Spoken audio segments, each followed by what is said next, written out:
estar en este programa preparado por Redes para discutir propuestas para contribuir a mejores políticas públicas a partir del 28 de julio. Hoy día vamos a hablar de pobreza. La pobreza se ha vuelto a poner en el debate, nunca debió salir del debate en realidad en los últimos años, pero desgraciadamente había pasado muy por debajo del radar. Desgraciadamente la crisis del año 2020 nos ha dejado un incremento importante en la pobreza monetaria, que es la medida oficial que usamos en el país, pero también nos ha dejado un conjunto de efectos adicionales. Las personas que ya estaban en situación de pobreza antes del año 2020, ese 20% de hogares peruanos que estaba todavía en situación de pobreza, ha empeorado su situación. Sus condiciones de vida son peores hoy que antes. Un grupo de peruanos que estaba sobre la línea de pobreza ha caído en pobreza. El hambre se ha incrementado de manera importante. Hay un incremento sustantivo de pobreza urbana. Eso ha vuelto a poner el tema de la pobreza en el debate y ha vuelto a traer discusiones no solamente relacionadas con pobreza monetaria en la agenda de protección social del país, sino con seguridad, con resiliencia, con hambre, con pobreza multidimensional, con brecha de acceso a servicios públicos y privados de calidad para distintos grupos, con desigualdad al final del día. Para discutir qué podemos sugerirle, proponerle, recomendarle a quien tome el gobierno el 28 de julio. Hemos invitado a dos destacadísimos colegas peruanos que trabajan en el extranjero, que hacen recomendaciones sobre estos temas a nivel global, dos expertos en protección social. Tenemos con nosotros a Natalia Winder Rossi, actualmente trabajando en UNICEF en Nueva York, y Edmundo Murrugarra, trabajando en el Banco Mundial en Washington. Ambos dan recomendaciones sobre protección social para la región, pero también para otras regiones del mundo y están mirando estos problemas en distintos lugares. Son dos peruanos destacadísimos, colegas con los que por lo menos yo he tenido la suerte de interactuar mucho y además grandes amigos. Ambos están aquí a título personal, no representan las opiniones de sus instituciones y están aquí generosamente para compartir con nosotros sus ideas. Entonces quisiera darles un espacio a cada uno primero para que nos digan qué recomendar, cómo logramos, cómo le damos ideas, recomendaciones a quien asume el gobierno el 28 de julio para enfrentar el desafío de retomar la senda de reducción de pobreza, pero hacerlo mejor, hacerlo de manera más consistente, con menos precariedades al lado, fomentando una mayor resiliencia de la población. Entonces, Natalia, comenzamos contigo. Bienvenida y muchas gracias por aceptar la invitación. Muchas gracias a ti por la invitación. Un gusto y un placer poder estar en el panel junto contigo y Edmundo. A ver, creo que definitivamente coincidimos que estamos en una situación bastante compleja, el aumento de los niveles de hambre y pobreza, pero una crisis que desde mi perspectiva ha puesto también en evidencia la importancia de los programas sociales, los programas de inclusión, pero también clarísimo que hay muchas brechas y retos que siguen sin resolverse. Y creo que acá es el momento de tomar la situación de crisis como una oportunidad para apostar a cambios significativos, ¿no? Y de repente me permito enfocarme en 5 brechas o retos específicamente mirando a los programas de protección social. Primero es la fragmentación de muchos de los distintos programas. Creo que todavía no estamos funcionando como un sistema multisectorial de Estado de protección social. Segundo, las brechas de cobertura y adecuación, ¿no? No solamente en los diferentes grupos que en este momento están experimentando pobreza, pero también en distintos grupos del sector laboral, como el sector informal, etc. El tercero es que si bien el país ha tenido un compromiso significativo en términos de transferencias monetarias, tenemos retos muy importantes en otros componentes del sistema de protección social que son igualmente importantes, como por ejemplo la economía del cuidado o otros. Cuarto, una mirada de protección social como una intervención que realmente ayuda a mejorar indicadores sociales, pero que también tiene impactos importantes en niveles económicos y productivos.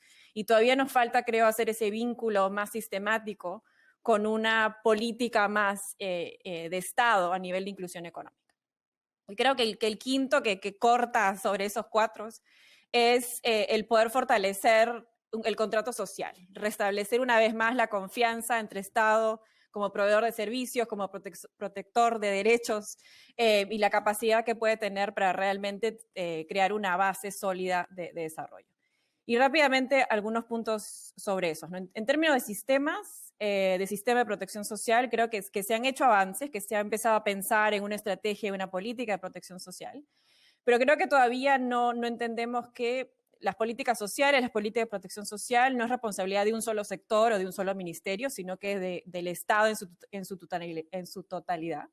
Que es una herramienta de reducción de pobreza, pero que también es una herramienta que puede ayudar a motivar, digamos, a que más familias y más hogares puedan entrar a actividades económicas.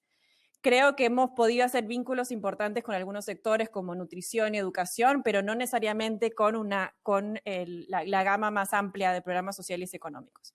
Y no estoy hablando de hacer solamente vínculos con programas pequeños, programas de corto plazo, sino con el compromiso real de crear oportunidades económicas para la población de menos recursos en los sectores productivos. Entonces, repito, que no solamente es la responsabilidad de un sector, de un ministerio, sino de un grupo más amplio, ¿no? En las brechas de cobertura hay muchas, pero de repente enfocarnos como primer tema urgente en el sector informal, en este medio invisible o nivel ausente que no está en extrema pobreza y por lo tanto no tiene acceso a programas de asistencia social, pero tampoco está dentro del sistema formal contributivo, y eso creo que se ha visto muy claro dentro de la crisis, y un reto estructural que desde mi perspectiva tiene que ser uno de los primeros enfoques a partir del 28 de julio. Y entender que hay una heterogeneidad en ese sector informal, ¿no? Que hay diferentes grupos y hay necesidad por eso de innovar dentro de todo el sistema de protección social, cuáles son aquellas medidas más clave. Yo creo que, como dije al principio, es una oportunidad de repensar un poco cuáles son esos problemas estructurales, cuáles son los diferentes sectores que tienen que poner el hombro para realmente fortalecer un programa más de Estado de reducción de pobreza. Y creo que eso es un punto que decimos mucho, pero que hay que realmente implementarlo. No es la responsabilidad de un sector o de un ministerio, sino es una responsabilidad estatal. Y me quedo ahí. Muchas gracias. Gracias, Natalia. Vamos a volver sobre el tema de quién tiene que hacer en la siguiente pregunta. Edmundo, por favor. Muchas gracias, Carolina. Muchas gracias, Natalia, también por estar con ustedes ahora. Coincidiendo un poco con lo que estaba planteando Natalia, me parece que una política de reducción de la pobreza o una respuesta que ataque el tema de pobreza, justamente desde esa perspectiva más multidimensional, implica un jugador que se ha estado construyendo en el contexto peruano y regional y a nivel global, que es este sistema de protección social. Y un sistema de protección social tiene varios roles. Por un lado tiene este rol de mitigación de temas de pobreza y de consumo mínimo a través de programas sociales de asistencia básica. Luego tiene este rol promotor o este rol que facilita la participación de los sectores más vulnerables en actividades o en oportunidades sociales y productivas. Acceso a educación, acceso a salud, acceso a capacitación técnica y otro tipo de elementos.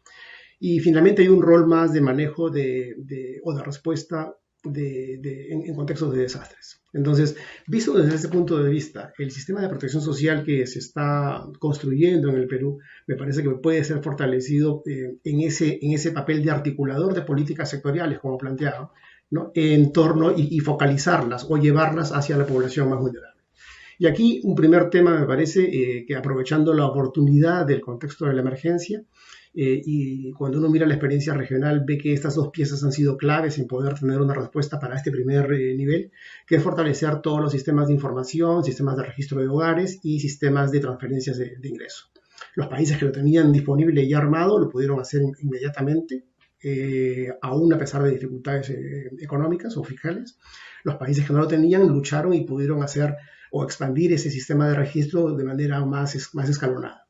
Entonces, la oportunidad que tenemos ahora es de poder consolidar ese sistema de registro de hogares, el SISFO, y mejorarlo, ¿no? De mejorarlo en términos de poder tener procesos de actualización del padrón de los hogares, los beneficiarios, y el otro elemento de vincularlo a sistemas existentes. No hay que crear todo de nuevo, ya hay un conjunto de sistemas administrativos en el contexto peruano que permiten establecer algún tipo de vínculos o de cruces de información con otro tipo de plataformas.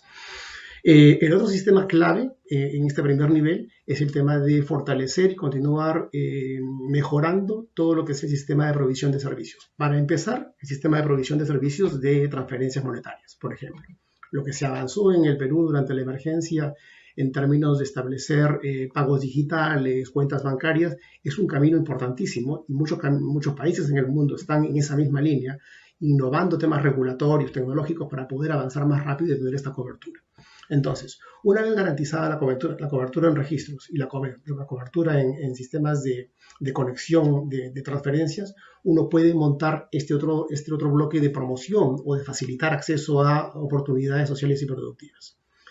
Fortalecer en los componentes, en lo que estaban siendo mencionados, el componente de nutrición en particular, en un contexto como el peruano, y facilitar, fortalecer el componente de educación, la arma más fuerte en reducción de la pobreza, me parece que son todavía áreas de mucho trabajo. Se ha avanzado, pero me parece que se puede potenciar aún más, sobre todo en un contexto en donde la emergencia de la COVID implica recuperación del capital humano que se ha perdido o dejado de acumular este último año. Entonces ahí hay una agenda importante.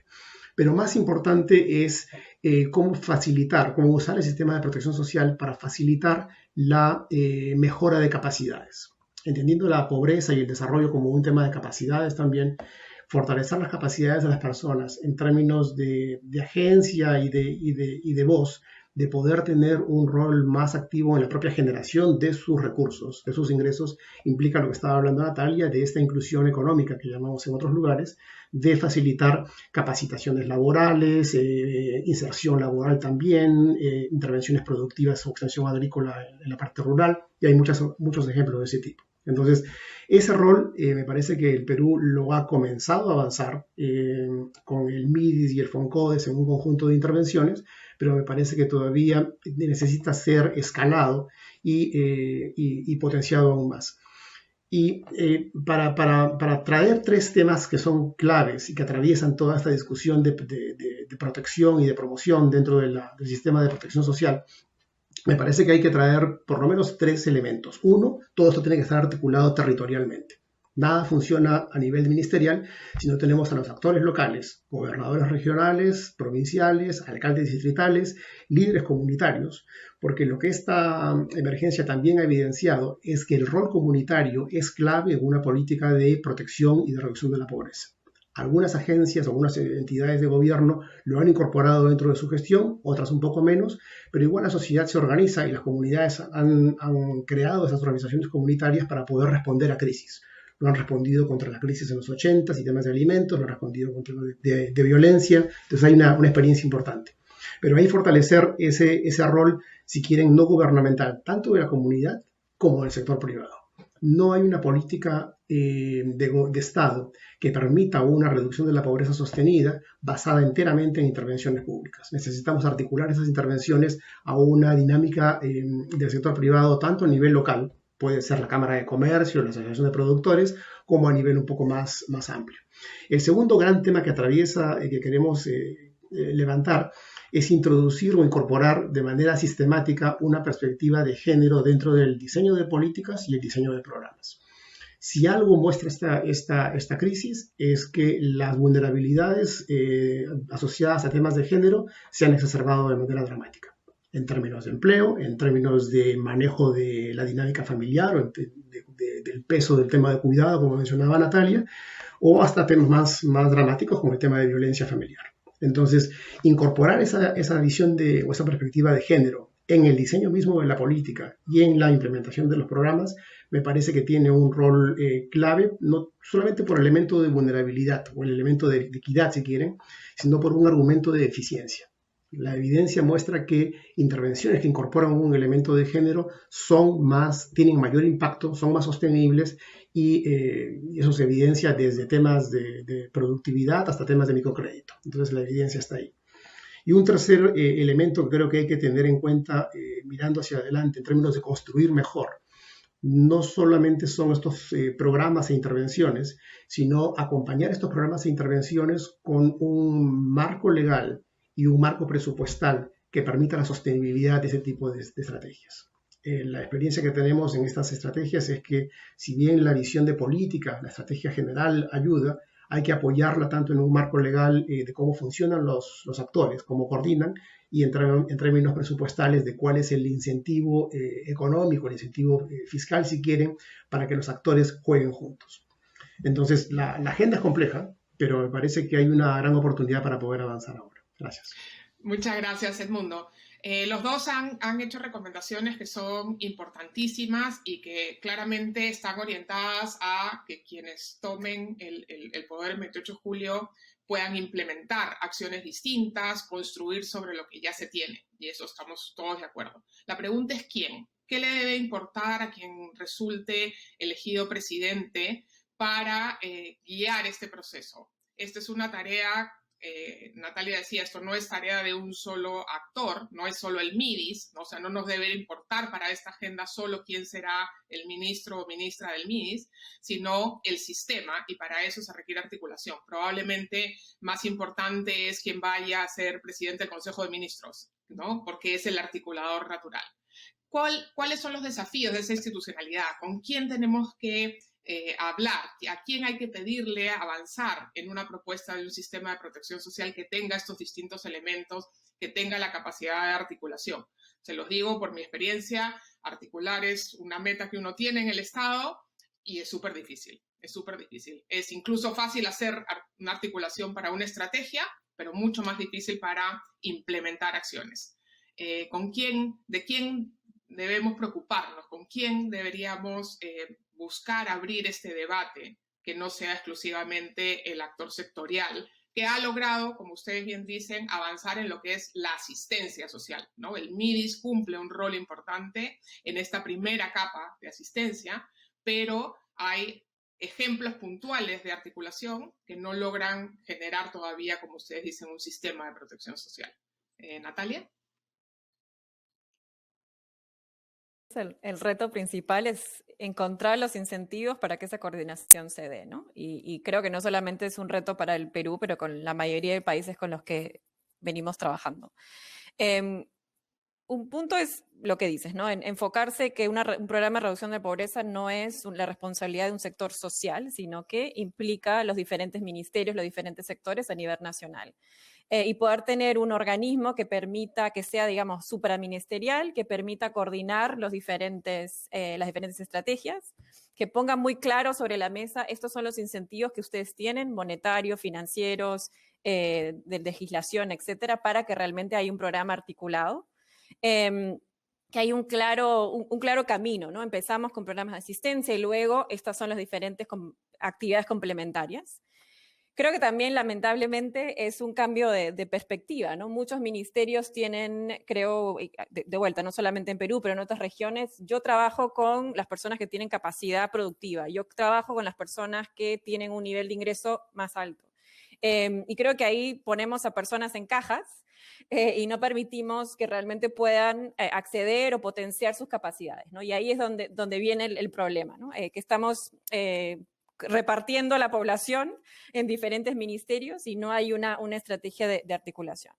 Lo segundo es el punto clarísimo de Edmundo de la coordinación territorial y a nivel de gobernadores, a nivel de gobiernos regionales, ¿no? Donde también hay un incentivo ahí para realmente cuáles son la potencialidad de ese territorio a nivel económico, a nivel social, cuáles son los incentivos de articulación de las diferentes iniciativas que ya existen y las que se tienen que implementar. Cómo trabaja ahí el MIDIS con el Ministerio de Salud, con el de Agricultura en ese territorio, donde no existe, donde no llega y donde llega, ¿no? Ya hay iniciativas muy importantes donde se ha podido poner en práctica algunos incentivos como los sellos municipales y otros, pero creo que tiene que ser una cosa un poco más amplia, donde no sea un ministerio el que esté presentando esos incentivos, pero como repito, algo más supraministerial que realmente ponga sobre la mesa, y yo repito, incentivos es lamentablemente la clave, ¿no? Nadie articula simplemente porque está en una estrategia, pero tiene que haber yo tengo que poder reportar que yo estoy haciendo las cosas bien porque tengo un incentivo financiero, económico, pero también institucional. Creo que hay que cambiar la perspectiva, ¿no? Cuando estamos hablando de recuperación económica, no hay recuperación económica sin inclusión social. Y eso no siempre es algo que se tiene en la perspectiva dentro de algunos sectores donde no, vamos a realmente enfocarnos en los sectores más económicos, digamos. Y volvemos, digamos, al círculo vicioso de tener muchos espacios de exclusión que retrasan, obviamente, ese desarrollo, ¿no?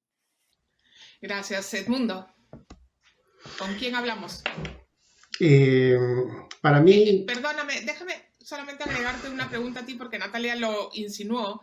La CIAS, la Comisión Interministerial de Asuntos Sociales, ¿es ese organismo supraministerial o deberíamos pensar en algo distinto? No te voy a responder la pregunta directamente. Te voy a decir lo siguiente. En primer lugar, creo que es importante identificar cuál es el objetivo central de la política. Porque hablar de pobreza en general es una cosa bastante amplia y necesitamos poder focalizar y poder tener poder convocar a los actores para tener un objetivo común, ¿no? En otros países fue hambre cero, en otros países fue empleo juvenil, pero necesitamos esa agenda que nos lleve a todos en común. Típicamente hay una posición desde PCM o presidencia diciendo esta es la agenda y eso permite una convocatoria política. Entonces ese es un primer elemento. El segundo punto es saber qué brechas queremos atender, porque si queremos responder a todo vamos a acabar dispersos. Entonces, ¿cuáles son las 3, 4 brechas centrales, ¿no?, que queremos responder en este contexto? Y eso implica participación de determinados 3, 4 ministerios claves.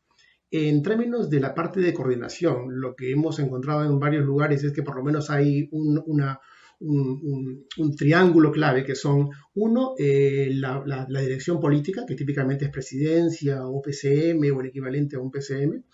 En segundo lugar está un ministerio que juega el rol de articulador, pero es el que trae la propuesta técnica. Si quieres puede ser un MIDIS o el CIAS en ese contexto, que es el que trae las diferentes piezas y las pone en la mesa.